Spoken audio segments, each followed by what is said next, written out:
નમસ્કાર મિત્રો, આજે આપણે લેસન નંબર 3 એનું રિવિઝન કરીશું.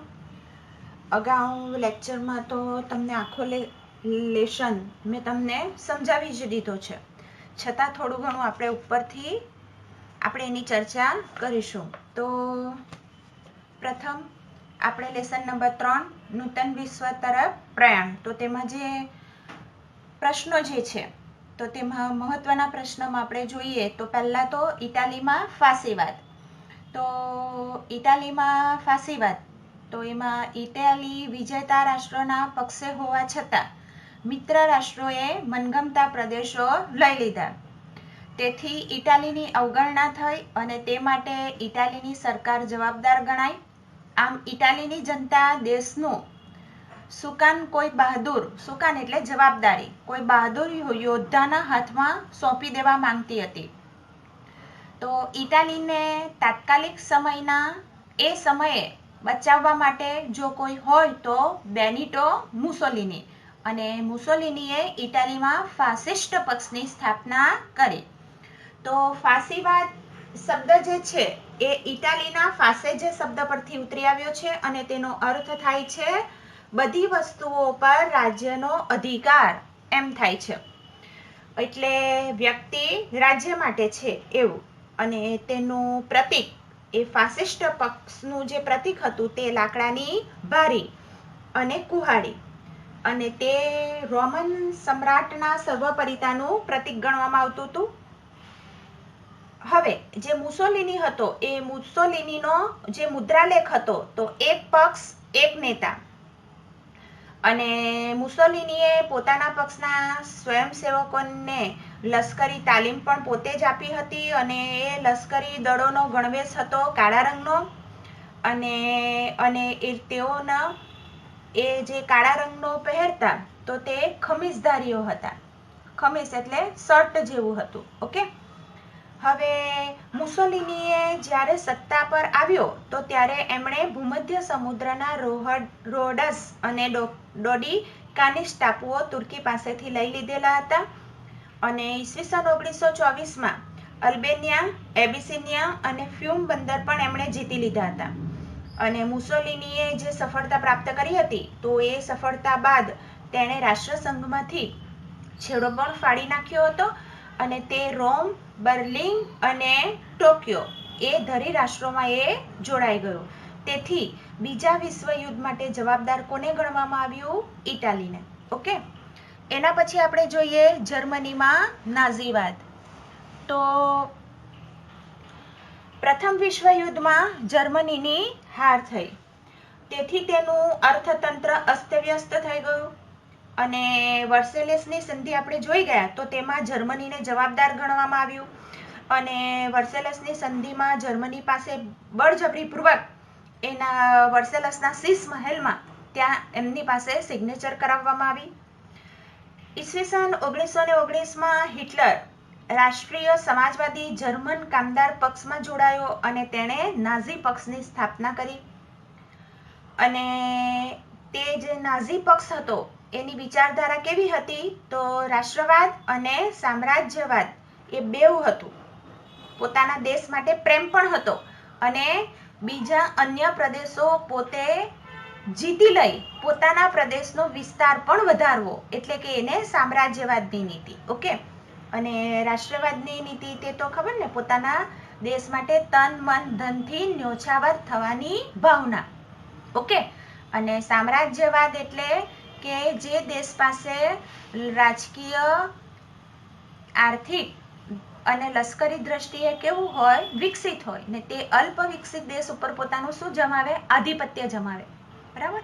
અને આધિપત્ય જમાવી તે પોતાના પ્રદેશનો રાજ્ય વિસ્તાર વધારે, તો તેને સામ્રાજ્યવાદની નીતિ કહેવાય. ઓકે.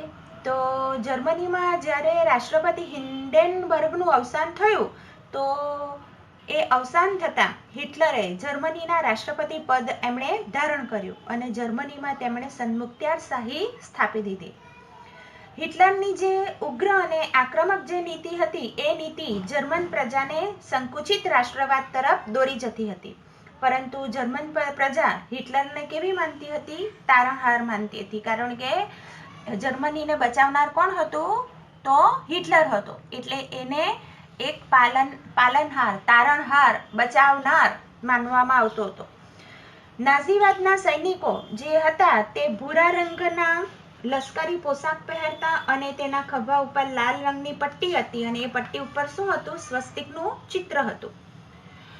અને તેમનું ધ્યેય શું હતું? તો વર્લ્ડની અંદર, વિશ્વની અંદર જર્મનને એક મહત્વની સત્તા તરીકે ઉદય કરવાનું હતું. હિટલરની જે આ નીતિ હતી એ નીતિઓનું લક્ષ્ય જર્મન જાતિઓના શુદ્ધિકરણનું હતું અને તે માટે હિટલરનો વિસ્તારવાદ, પડોશી દેશો સાથેના પગલાં અને ચોક્કસ જૂથનો નાશ કરવાની નીતિ એ અંતમાં બીજા વિશ્વયુદ્ધ તરફ દોરી જતી હતી. ઓકે, એના પછી આપણે જોઈએ તો જાપાનમાં લશ્કરવાદ. તો જાપાનમાં લશ્કરવાદી જે હતી તો તેમાં વિસ્તારવાદની નીતિ એવો વિચારધારા બતાવે છે. એટલે કે પોતે એટલું બધું શક્તિશાળી બનવું કે એ પોતાની શક્તિ થકી વિશ્વના જુદા જુદા દેશો ઉપર તેઓ પોતાની સત્તા જમાવી શકે. ઓકે, તો ઈસવીસન 1932માં જાપાને મંચુરિયા કબજે કરી લીધું અને ત્યાં પોતાની મંચુકો સરકાર સ્થાપી દીધી. જાપાને કોરિયા, મંગોલિયા, સાન્ડુંગ અને ચીનના કેટલાક પ્રદેશો પણ કબજે કરી લીધા. અને 1933માં જાપાને પોતે રાષ્ટ્રસંઘમાંથી પોતાનો છેડો ફાડી નાખ્યો. અને 1936માં જાપાનના શહેનશાહ હિરોહિટો એ જાપાનની આ પ્રવૃત્તિઓને મહત્વ આપ્યું. અને જાપાનની જે આક્રમક જે સામ્રાજ્યવાદની નીતિ હતી એ નીતિને ટેકો મળવાના આશ્રયથી જાપાને ઇટાલી અને જર્મની સાથે તેમણે મૈત્રી કરાર કરી લીધા. હવે જાપાનની જે સામ્રાજ્યવાદની પ્રવૃત્તિ છે તો એ પ્રવૃત્તિઓને પશ્ચિમના દેશો જેવા કે ઇંગ્લેન્ડ, ફ્રાન્સ, અમેરિકા વગેરે રોકી શક્યા નહીં. તો એ કેમ નહીં થયું? કારણ કે અગાઉ આપણે જ્યારે જોઈ ગયા કે પ્રથમ વિશ્વયુદ્ધ બાદ 1919ની જે વર્સેલ્સની સંધિ હતી તો એ સંધિમાં જાપાનને પોતાની મરજી પ્રમાણે પોતાના પ્રદેશ એટલે કે ચીનના પ્રદેશનો લાભ મળ્યો નહીં.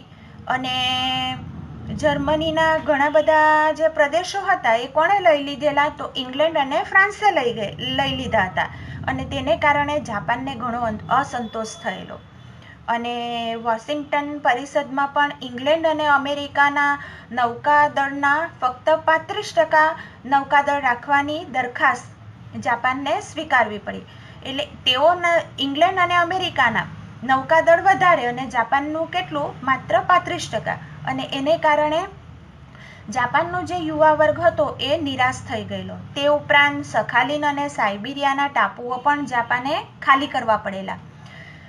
અને તે જ સમયે જાપાનની અંદર ચૂંટણીનો સમયગાળો હતો અને એ જ સમયગાળા દરમિયાન લશ્કરી ઢબે પણ એ ચૂંટણીમાં ઝંપલાવ્યું હતું અને ચૂંટણી વખતે એ લશ્કરી ઢબ જીતી ગયું હતું. એને બહુમતી મળતા જાપાનમાં ત્યાર પછી લશ્કરી રાષ્ટ્રવાદ વિસ્તાર નીતિને વ્યાપક બનાવવામાં આવી.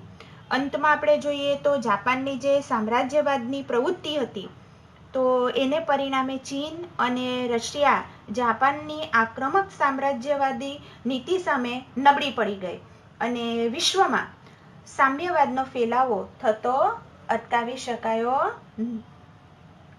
ઓકે, એના પછી આપણે જોઈએ તો વૈશ્વિક મહામંદી. મિત્રો, આ સવાલ મોસ્ટ IMP સવાલ છે. તમારે જ્યારે લેસન શીખવો હતો ત્યારે પણ મેં તમને જણાવ્યું હતું કે વૈશ્વિક મહામંદીના ઉદ્ભવની અસરો એ ખાસ તમારે મોડે કરવાનું રહેશે. તો પ્રથમ વિશ્વયુદ્ધના અંતે યુદ્ધની સમસ્યાઓનો અંત આવી જશે એવું ધરાવનારા જે દેશો હતા તો તે દેશોને સફળતા ન મળી. અને આ તરફ અમેરિકાના વોલ સ્ટ્રીટ શેર બજારમાં મોટા પ્રમાણમાં શેરની જે અફડાતફડી થઈ તો તેને કારણે શેર વેચાવા આવતા શેરની કિંમત ભયજનક રીતે ઘટવા માંડી, જેને લીધે વિશ્વના રાષ્ટ્રોનું અર્થતંત્ર નબળું પડી ગયું હતું.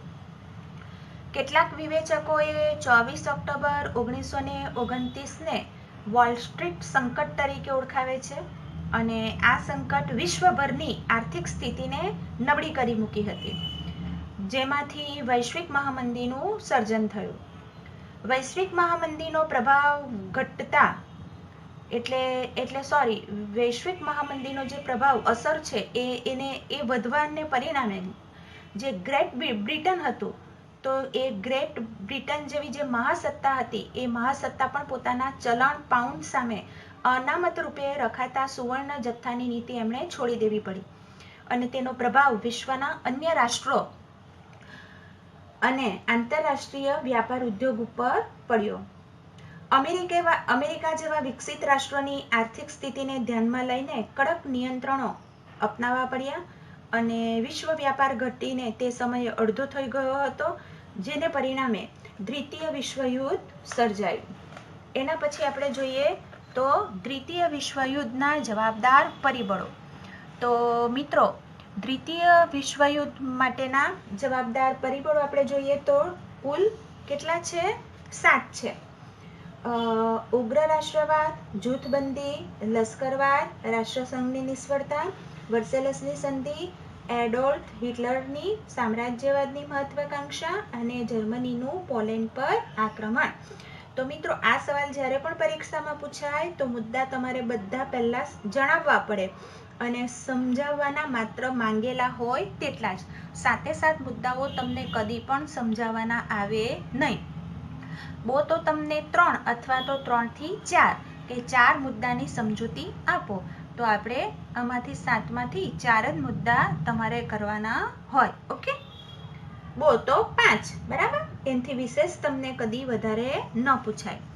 તો ઉગ્ર રાષ્ટ્રવાદમાં આપણે જોઈએ તો દ્વિતીય વિશ્વયુદ્ધ પછી જર્મની, ઇટાલી અને જાપાનમાં રાષ્ટ્રવાદે ઉગ્ર અને આક્રમક સ્વરૂપ ધારણ કર્યું હતું અને જર્મનીમાં હિટલરની જે નાઝી પક્ષ તો એ નાઝી પક્ષે અને ઇટાલીમાં મુસોલિનીના ફાસિસ્ટ પક્ષે પ્રજામાં આક્રમક રાષ્ટ્રવાદ વિકસાવ્યો હતો અને જાપાને પણ સામ્રાજ્યવાદી નીતિ અપનાવીને લોકોમાં ઉગ્ર રાષ્ટ્રવાદ વિકસાવી અને તેઓને યુદ્ધ માટે તૈયાર કર્યો. પરિણામે સમગ્ર વિશ્વની અંદર અશાંતિ ફેલાઈ. જૂથબંધી. તો પ્રથમ વિશ્વયુદ્ધ પછી ફ્રાન્સને જર્મનીનો ભય હોવાને પરિણામે બેલ્જિયમ, પોલેન્ડ, રોમાનિયા, ચેકોસ્લોવેકિયા સાથે મૈત્રી કરાર કર્યા અને ઇટાલીએ ચેકોસ્લોવેકિયા, યુગોસ્લાવિયા, રોમાનિયા, હંગેરી, તુર્કી, ગ્રીસ અને ઓસ્ટ્રિયા સાથે કરાર કર્યા. ઇટાલીએ જર્મની અને જાપાનના સહયોગથી રોમ, બર્લિન, ટોક્યો ધરી રાષ્ટ્રોની રચના કરી. રશિયાએ જર્મની, તુર્કી, લુથિયાનિયા અને ઈરાન સાથે કરાર કર્યા અને ઇંગ્લેન્ડ અને ફ્રાન્સે લોકશાહી મૂલ્યો ધરાવતા દેશોનું જૂથ એમણે રચ્યું. હવે આપણે જોઈએ લશ્કરવાદ. તો લશ્કરવાદમાં આપણે જોઈએ તો પ્રથમ વિશ્વયુદ્ધ પછી યુરોપના બધા જ દેશો એકબીજાથી ચડિયાતા શસ્ત્રો બનાવતા થઈ ગયા, એટલે કે શસ્ત્રોનું ઉત્પાદન કરતા થઈ ગયા. રશિયા અને જર્મનીએ લશ્કરમાં ફરજિયાત ભરતી શરૂ કરી અને યુરોપના દરેક દેશે ભૂમિદળ, નૌકાદળ અને હવાઈ દળની સંખ્યામાં વધારો કર્યો. જાપાન અને અમેરિકાએ પણ શસ્ત્ર સામગ્રી વધારવાની હોડ એટલે એ દિશામાં ઝંપલાવ્યું હતું અને અમેરિકાએ નૌકાદળને સશક્ત બનાવ્યું, એટલે કે વધુ શક્તિશાળી બનાવ્યું. રાષ્ટ્રસંઘની નિષ્ફળતા તો એમાં આપણે જોઈએ તો ઇટાલી, જાપાન અને જર્મની જેવા રાષ્ટ્રો તેમની સામ્રાજ્ય લાલસા સંતોષવાને પરિણામે નાના અને નબળા રાષ્ટ્રો ઉપર તેઓ આક્રમણ કરવા લાગ્યા અને રાષ્ટ્રસંઘને લશ્કરી પીઠબળ નહોતું. એટલે એને પરિણામે રાષ્ટ્રસંઘ આ બધા દેશોને અટકાવી શક્યો નહીં અને રાષ્ટ્રસંઘ કેવું ગયું? નિષ્ફળ ગયું. હવે આપણે 5મો પોઈન્ટ જોઈએ, વર્સેલસની સંધિ. તો જર્મનીને યુદ્ધ માટે જવાબદાર ગણી તેની પર 6.5 અબજ પાઉન્ડનો જંગી યુદ્ધ દંડ નાખવામાં આવ્યો અને આ સંધિ મુજબ તેનો રૂહર પ્રાંત ફ્રાન્સે પડાવી લીધો અને જર્મનીની રૂહાઈ નદી આંતરરાષ્ટ્રીય જળમાર્ગ માટે કેવી કરવામાં આવી? ખુલ્લી મૂકવામાં આવી અને જર્મનીના મોટાભાગના સમૃદ્ધ જે ખનિજ પ્રદેશો હતા એ પડાવી લેવામાં આવ્યા. વર્સેલસની સંધિમાં જર્મની માટે અન્યાયી અને અપમાનજનક હતી કારણ કે એમની પાસેથી બળજબરીપૂર્વક સહી કરાવવામાં આવેલી. તેને પરિણામે જર્મનના સત્તા ઉપર આવનારો એડોલ્ફ હિટલરે આ સંધિને શું માન્યું? કાગળનું ચીથરું. તો એ કહી એણે ફગાવી દેવાની પ્રજાને હાકલ કરી.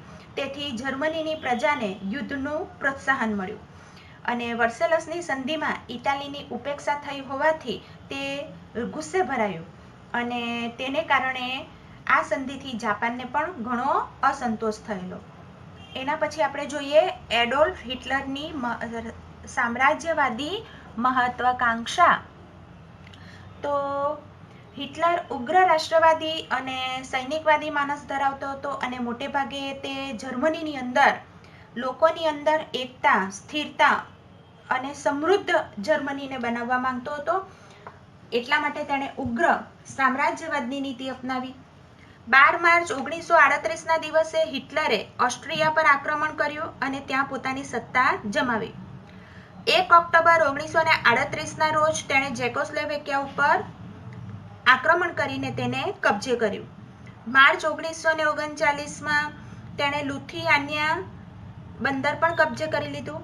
આમ હિટલરે વર્સેલસની સંધિનો ભંગ કરીને વિશાળ જર્મન રાષ્ટ્રનું તેણે સર્જન કર્યું અને પોતાની જે ઈચ્છાઓ હતી એ ઈચ્છાઓ તેણે પૂરી કરી અને હિટલરની જે સામ્રાજ્યવાદી મહત્વાકાંક્ષા હતી એને પરિણામે એ જર્મન દ્વિતીય વિશ્વયુદ્ધ માટે એક જવાબદાર દેશ બની ગયો. જર્મનીનું પોલેન્ડ ઉપર આક્રમણ.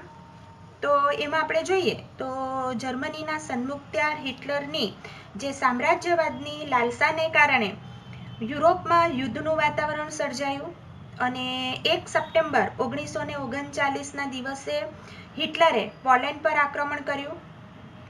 બ્રિટન અને ફ્રાન્સે જર્મનીને આ યુદ્ધ તાત્કાલિક બંધ કરવા માટે જણાવ્યું પરંતુ જર્મની તેણે ના પાડી દીધી અને બ્રિટન અને ફ્રાન્સે પોલેન્ડના રક્ષણ માટે જર્મની સામે યુદ્ધ કર્યું અને તેને પરિણામે દ્વિતીય વિશ્વયુદ્ધની શરૂઆત થઈ.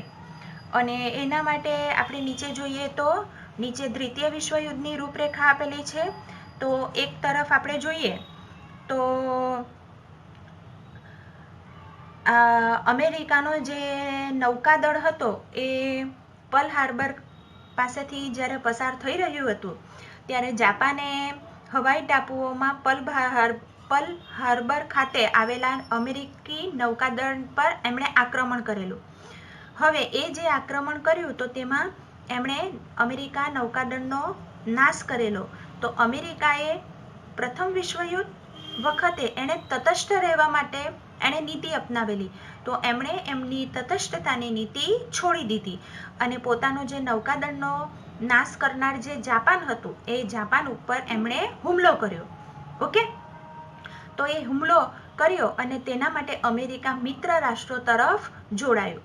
એટલે કે ઇંગ્લેન્ડ અને ફ્રાન્સ સાથે અમેરિકા જોડાઈ ગયું અને તેને કારણે અમેરિકાની તાકાતમાં વધારો થયો અને આ તરફ ઇંગ્લેન્ડ અને ફ્રાન્સની તાકાતમાં પણ વધારો થયો. તો મિત્રો, જ્યારે વિશ્વયુદ્ધ ચાલી જ રહ્યું હતું તો તેમાં અમેરિકાએ જાપાનની તાકાતને રોકવા માટે અને પોતાના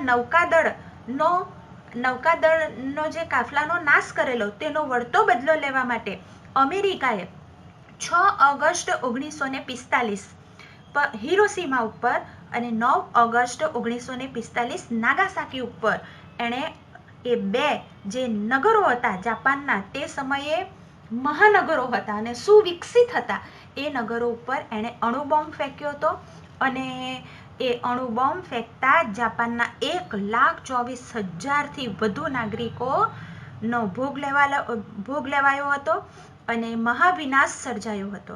અંતે 6 ઓગસ્ટ અને 9 ઓગસ્ટની જે સ્થિતિ હતી એ સ્થિતિ જોતા જ 11 ઓગસ્ટ 1945 તો જાપાને શરણાગતિ સ્વીકારી લીધી અને તેનાથી દ્વિતીય વિશ્વયુદ્ધનો અંત આવ્યો.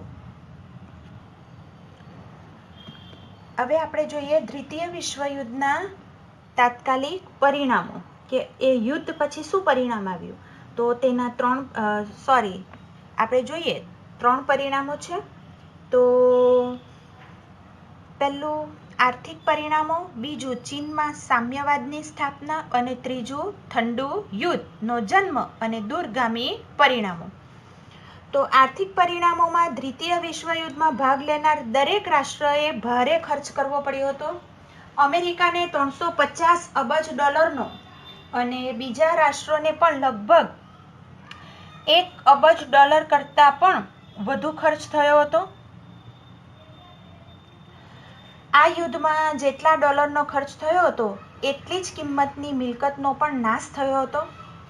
ઇંગ્લેન્ડે લગભગ 2,000 કરોડ પાઉન્ડની મિલકતો પણ ગુમાવી દીધી. આ યુદ્ધમાં ભાગ લેનાર બધા જ દેશોનું અર્થતંત્ર છિન્ન ભિન્ન થઈ ગયું હતું અને યુરોપના દેશોમાં ચીજ વસ્તુઓની અછત, મોંઘવારી, બેકારી, ભૂખમરો વગેરે સમસ્યાઓ ઊભી થઈ અને લોકોનું આર્થિક જીવન અસ્તવ્યસ્ત થઈ ગયું અને વિશ્વમાં મહામંદીનું મોજું ફરી વળ્યું. ચીનમાં સામ્યવાદી સરકારની સ્થાપના જોઈએ તો એમાં આપણે ઈસવીસન 1917માં રશિયામાં થયેલી બોલ્શેવિક ક્રાંતિથી ચીન સહિત વિશ્વના અનેક રાષ્ટ્રો પ્રભાવિત થયા. દ્વિતીય વિશ્વયુદ્ધ બાદ જાપાનની તાકાત ઘટી ગઈ હતી અને પરિણામે ચીન પરનો તેનો પ્રભાવ પણ ઓસરી ગયો હતો. સાથે એ પરિસ્થિતિનો લાભ લઈને ચીનમાં માઓ તુંગના નેતૃત્વ નીચે ક્રાંતિ થઈ અને તે ક્રાંતિને અંતે ઈસવીસન 1949માં ચીનમાં સામ્યવાદી સરકારની સ્થાપના થઈ. હવે આપણે જોઈએ ઠંડુ યુદ્ધ.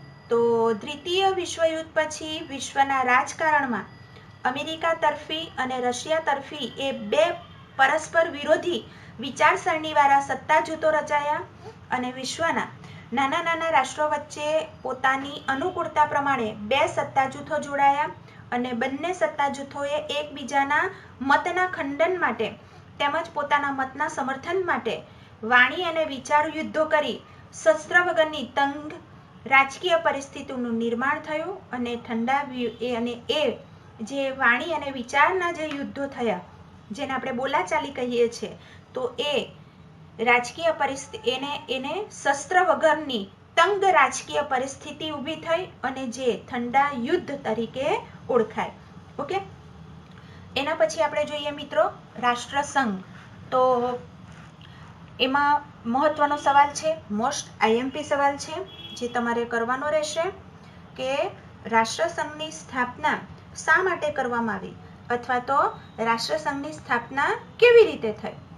તો ઈસવીસન 1939માં આપણે જોઈએ તો શરૂ થયેલા દ્વિતીય વિશ્વયુદ્ધમાં અમેરિકા જોડાયું અને ત્યારથી જ અમેરિકાના પ્રમુખ એફ.ડી. રૂઝવેલ્ટ વિશ્વમાં માનવ સ્વાતંત્ર્ય, શાંતિ અને સલામતી માટે તેમણે પ્રયત્ન કરેલા.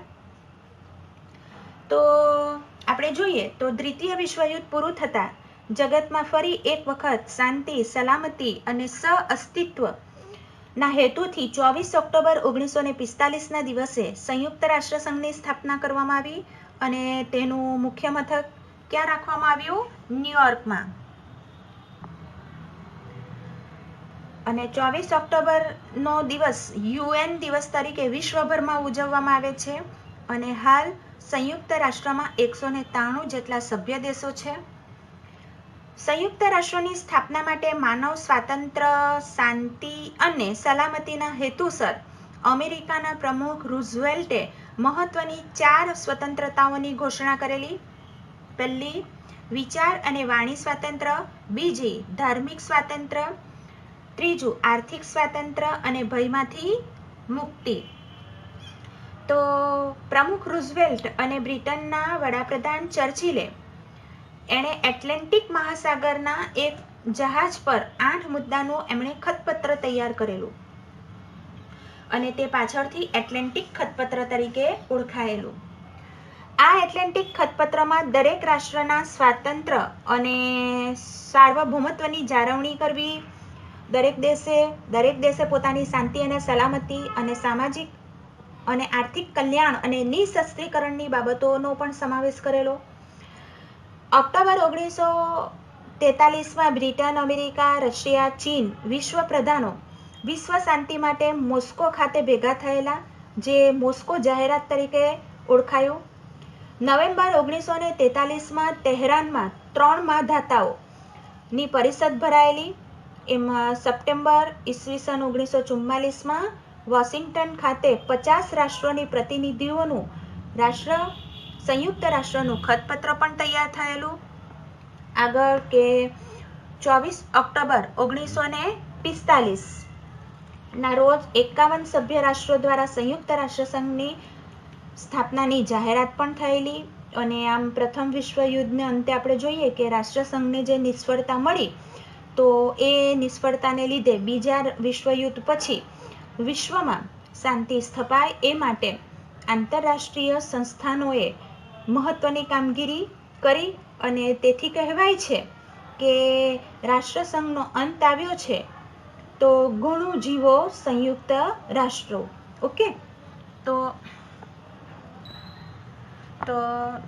એ સંયુક્ત રાષ્ટ્રસંઘની સ્થાપના શા માટે કરવામાં આવી, ત્યાર પછી તમને 2 માર્ક્સમાં એમ પૂછી શકાય કે સંયુક્ત રાષ્ટ્રોના અંગો કેટલા અને કયા કયા.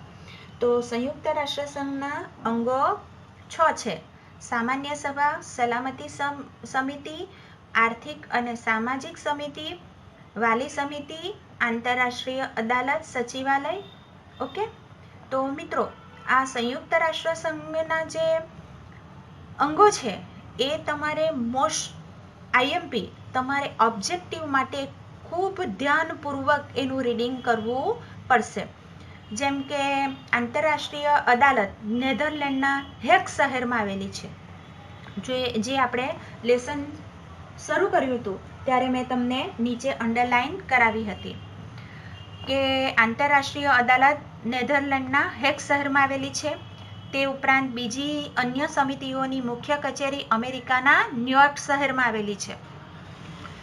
ત્યારબાદ તમને 2 માર્ક્સ માટે આપણે લેસન સમજાવ્યું ત્યારે જણાવ્યું હતું કે સામાન્ય સભા અને સલામતી સમિતિ એ કોઈક વાર તમને 2 માર્ક્સ માટે ટૂંકનોંધના રૂપમાં પૂછાઈ શકે, બાકી તો એ ન પૂછાય. એના પછી આપણે જોઈએ લાસ્ટ સલામતી સમિતિ. તો સલામતી સમિતિની અંદર તમારે એક ખાસ જે સવાલ છે એ તમારે કરવાનો રહેશે, એ છે તમારો વીટો પાવર. તો વીટો પાવર એટલે શું? તો તેના માટે તમારે વ્યાખ્યા વીટો પાવરની આપણે જ્યારે લેસન શીખ્યા હતા તો ત્યારે પણ મેં તમને સમજાવેલું કે વીટો પાવર એટલે શું. તો કોઈ પણ આંતરરાષ્ટ્રીય અગત્યની બાબતમાં નિર્ણય લેવા માટે 5 કાયમી સભ્યોમાંથી કોઈ પણ એક મત હકારાત્મક ન હોય તો તે બાબત પર નિર્ણય લઈ શકાતો નથી.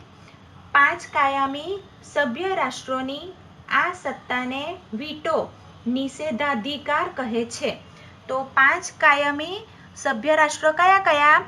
અમેરિકા, બ્રિટન, ફ્રાન્સ, રશિયા અને ચીન. ફરીથી વીટો પાવરની તમને હું વ્યાખ્યા કહું છું. વીટો પાવર એટલે શું? તો કોઈ પણ આંતરરાષ્ટ્રીય અગત્યની બાબતમાં નિર્ણય લેવા માટે 5 કાયમી સભ્યોમાંથી કોઈ પણ એક મત હકારાત્મક ન હોય તો તે બાબત પર નિર્ણય લઈ શકાતો નથી. 5 કાયમી સભ્ય રાષ્ટ્રોની આ સત્તાને વીટો નિષેધાધિકાર કહે છે. અથવા એની બીજી વ્યાખ્યા સમજાવું તો તમને સલામતી સમિતિના 5 કાયમી સભ્ય રાષ્ટ્રોને નકારાત્મક મત આપવાની અસાધારણ સત્તાને વીટો સત્તા કહે છે. ફરીથી, સલામતી સમિતિના 5 કાયમી સભ્ય રાષ્ટ્રોને નકારાત્મક મત આપવાની અસાધારણ સત્તાને વીટો સત્તા કહે છે. ઓકે, તો તેમાં કોષ્ટક જે આપેલું છે, જે ઓબ્જેક્ટિવમાં તમારે ખૂબ ધ્યાન રાખવાનું કે સૌથી વધારે વીટો પાવર કોણે વાપર્યો હતો? તો રશિયાએ, અને એના પછી અમેરિકા, ત્યાર પછી બ્રિટન, ફ્રાન્સ અને ચીન, એવી રીતે. ઓકે, ત્યાર પછી આપણે ત્રીજો પોઈન્ટ, આર્થિક અને સામાજિક સમિતિ. મિત્રો, ખૂબ જ ધ્યાનપૂર્વક આ મુદ્દો જ્યારે લેસન શીખવવામાં આવ્યું હતું ત્યારે પણ તમને સમજાવવામાં આવેલું. ફરીથી અહીં પણ તમને પાછું કહું છું, આ દરેક મુદ્દા ખૂબ ધ્યાનપૂર્વક વાંચજો અને મોડે કરજો. ઓબ્જેક્ટિવ માટે મોસ્ટ આઈએમપી છે. તો આ સમિતિને ઇકોસોક પણ કહે છે, જેમાં 54 સભ્ય છે અને સામાન્ય સભા તેમાં નિવૃત્ત થતા 2/3 સભ્યોને 3 વર્ષ માટે ચૂંટવામાં આવે છે. આ સમિતિ ધર્મ, જાતિ, પ્રદેશ કે ભેદભાવ વગર વિશ્વના રાષ્ટ્રની પ્રજાઓનું જીવનધોરણ ઊંચું લાવવા માટેનું કામ કરે છે. તો પહેલું WHO નું કાર્ય શું છે? તો વિશ્વના માનવીઓનું સ્વાસ્થ્ય સુધારવાનું કાર્ય કરે છે. IMF એ આંતરરાષ્ટ્રીય બેંક તથા નાણાં ભંડોળ એટલે કે નાણાકીય સ્થિરતા સ્થાપવાનું કાર્ય કરે છે. FAO આ સંસ્થા, FAO એટલે કે આંતરરાષ્ટ્રીય ખાદ્ય અને કૃષિ સંસ્થા. મિત્રો, શોર્ટ ફોર્મ અને લોંગ ફોર્મ બંને જ યાદ રાખવું પડશે, પ્લસ એનું કાર્ય શું છે એ પણ તમારે ધ્યાનપૂર્વક વાંચવું પડશે. ખેત પેદાશો, જંગલો તથા માછલીઓનું ઉત્પાદન વધારવું, પોષણનું ધોરણ ઊંચું લાવવા સહાય કરે છે. ILO જે આંતરરાષ્ટ્રીય મજદૂર સંસ્થા છે, જે મજદૂરોના હકો અને તેઓને ન્યાય આપવાનું કામ કરે છે. એના પછી આપણે જોઈએ યુનિસેફ એટલે કે બાળકો માટેનું આકસ્મિક મદદ ભંડોળ. તો વિશ્વના બાળકોનું સ્વાસ્થ્ય સુધારવા પૌષ્ટિક ખોરાક, શિક્ષણ અને બાળ કલ્યાણની પ્રવૃત્તિ કરે છે. અને યુનેસ્કો તો જે શૈક્ષણિક, વૈજ્ઞાનિક અને સાંસ્કૃતિક સંસ્થાઓ, તો લેસન શીખવાડેલું ત્યારે તમને કીધું હતું કે જે યુવા મહોત્સવ છે, કે જે જિલ્લા કક્ષાએ કે રાષ્ટ્રીય કક્ષાએ જે સાંસ્કૃતિક પ્રોગ્રામો, રમતગમત ઉત્સવનું આયોજન કરવામાં આવે છે, તો તે આયોજન કોણ કરે છે? યુનેસ્કો કરે છે. જે નિરક્ષરતા નિવારણ, શિક્ષણ દ્વારા માનવીનું જીવન ધોરણ ઊંચું લાવવું, ન્યાય આપવો, શિક્ષણ સાથે વિજ્ઞાન અને સાંસ્કૃતિક સાધનો દ્વારા રાષ્ટ્રો વચ્ચે સહકાર વધારવાનું કાર્ય કરે છે. એના પછી આપણે જોઈએ વાલી સમિતિ. તો વાલી સમિતિમાં આપણે જોઈએ તો 5 જે કાયમી સભ્ય રાષ્ટ્રો છે, એ સભ્ય રાષ્ટ્રો તેમને સાંભળે છે અને તે દેશના પ્રતિનિધિઓ હોય છે. અને એ વાલીપણા હેઠળ જે પ્રદેશો હોય છે, તો એટલે કે જે અન્યના ગુલામી હેઠળ જે પ્રદેશો હતા, તેવા પ્રદેશોને જે સ્વતંત્રતા ન મળી, તો તેવા અને દ્વિતીય વિશ્વયુદ્ધમાં પરાજિત થયેલા જે પ્રદેશો હતા, એ પ્રદેશોને ફરીથી બેઠા કરવાની જવાબદારી વાલી સમિતિની છે. એ તેઓને સામાજિક, આર્થિક અને રાજકીય તેમજ તમામ બાબતોમાં વિકાસ થાય તો એ જોવાની જવાબદારી વાલી સમિતિની છે. આંતરરાષ્ટ્રીય અદાલત, તો તેનું મુખ્ય મથક મોસ્ટ આઈએમપી નેધરલેન્ડના હેગ શહેરમાં છે, જેની અંદર 15 જેટલા ન્યાયમૂર્તિઓ હોય છે. 9 વર્ષ માટે તેઓ નિયુક્ત થાય છે અને 2 દેશો વચ્ચે જે ઝઘડાઓ હોય છે, તો એ ઝઘડાઓને દૂર કરવાનું કામ કરે છે. રાષ્ટ્રો વચ્ચેના ઝઘડો અદાલત સમક્ષ રજૂ કરવામાં આવે તો તેને ન્યાય આપે છે અને કાયદા વિષયક સલાહ આપવાનું કામ પણ કરે છે. લાસ્ટમાં સચિવાલય, તો સંયુક્ત રાષ્ટ્રોના મહામંત્રીની કચેરીને સચિવાલય કહે છે અને સામાન્ય સભા તેના મહામંત્રીની નિમણૂક 5 વર્ષ માટે કરે છે અને મહામંત્રીને કાર્યમાં મદદ કરવા માટે એના સલાહકાર અથવા તો મદદનીશ તરીકે મંત્રીઓ, પછી વ્યવસ્થાપકો, મદદનીશો, ભાષાંતરકારો અને નિષ્ણાંતોનો પણ સમાવેશ કરવામાં આવેલો છે. મોસ્ટ આઈએમપી અંડરલાઈન કરેલી જ છે, છતાં પાછું કહું છું કે સંયુક્ત રાષ્ટ્રોનું સચિવાલય ક્યાં આવેલું છે? તો ન્યુયોર્કમાં આવેલું છે. અને વિશ્વમાં શાંતિ સ્થપાય, વિશ્વ એકતા અને વિશ્વ બંધુત્વનું સ્વપ્ન સાકાર બને તે માટે સંયુક્ત રાષ્ટ્રો પ્રયત્નશીલ રહ્યું છે.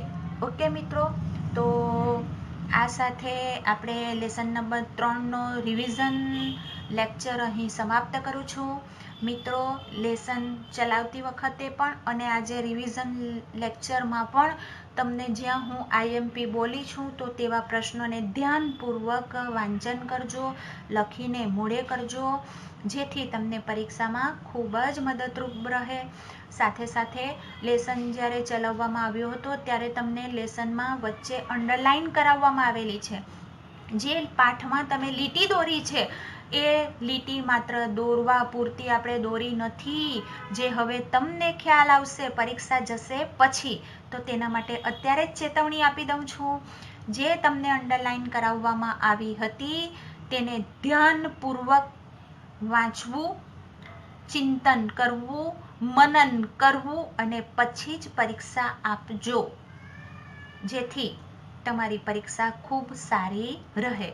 ઓકે બાળકો, અહીં આપણો ત્રીજો લેક્ચર સાથે હું અહીં લેક્ચર સમાપ્ત કરું છું. સારી રીતે પરીક્ષા આપજો. All the best.